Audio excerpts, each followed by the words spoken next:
we're making tremendous progress in terms of lab testing. Tens of thousands of tests are being done every single day, both through the CDC and the public health labs, as well as now through the private sector commercial labs. They're getting to scale. They have supplies. They have high throughput. We do hear anecdotally occasionally of, say, a public health lab or another one that has a concern about this supply or that supply. Through FEMA, we actually are standing up a laboratory task force to answer those questions. Usually it's that the lab people do not understand that there are actually alternative supplies in the marketplace that they are perfectly free to use. We've actually had to put out some common myths and truths about that. For instance, the other day, we were getting calls from governors saying, we don't have swabs, there are no swabs, there are no swabs. Our supply people went in the open marketplace and bought 200,000 swabs in the open market, and I just sent a letter to every governor sending them swabs. So some of it's just they aren't listening or checking with us about all the freedom, all the capacities out there. It's a complex system with 330 million Americans and all of these labs. So sometimes there's a lab that doesn't understand how much flexibility they have and how much supply there is out there. And we're working through the new FEMA Integration Center to help correct that for folks. Secretary Azar. Be happy to. How well that's working.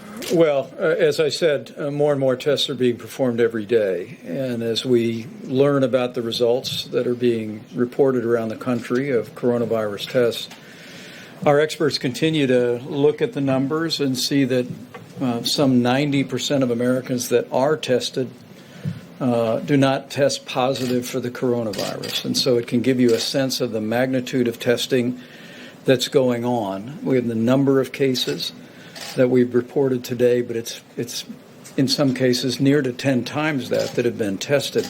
But let me also emphasize how important it was in answering these questions for governors and local officials that the President stood up FEMA and the National Response Center, where we briefed governors yesterday. Now every governor and their state health departments have the ability to reach out to our regional FEMA administrators.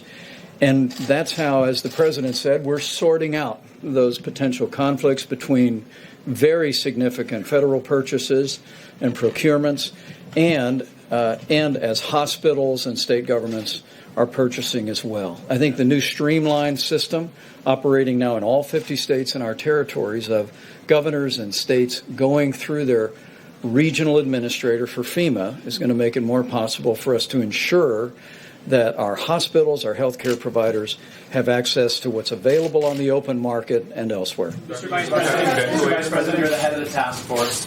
You've seen the numbers. You've spoken to average Americans. You're a former governor. What do you say to Americans right now who are watching and who are scared? I would say do not be afraid, be vigilant. All the experts tell us that the risk of serious illness to the average American for the coronavirus is low. But we need every American to put into practice the President's coronavirus guidelines, 15 days to slow the spread, because the coronavirus is about 3 times more contagious than the flu, according to our best estimate. And you can contract the coronavirus, have very mild symptoms, if any, not even be aware that you have it, and expose someone who is vulnerable to a very serious health outcome. That's the reason why we're encouraging people to avoid groups of more than 10, to not eat in restaurants, but to use drive-thrus, to wash their hands on a regular basis. And particularly, we're going to continue, as the President has directed us, to focus on the most vulnerable population, which are seniors with serious underlying health conditions or anyone with an underlying immunodeficiency. It's those people we need to care for, but it's going to take all of us working together to make sure they're safe.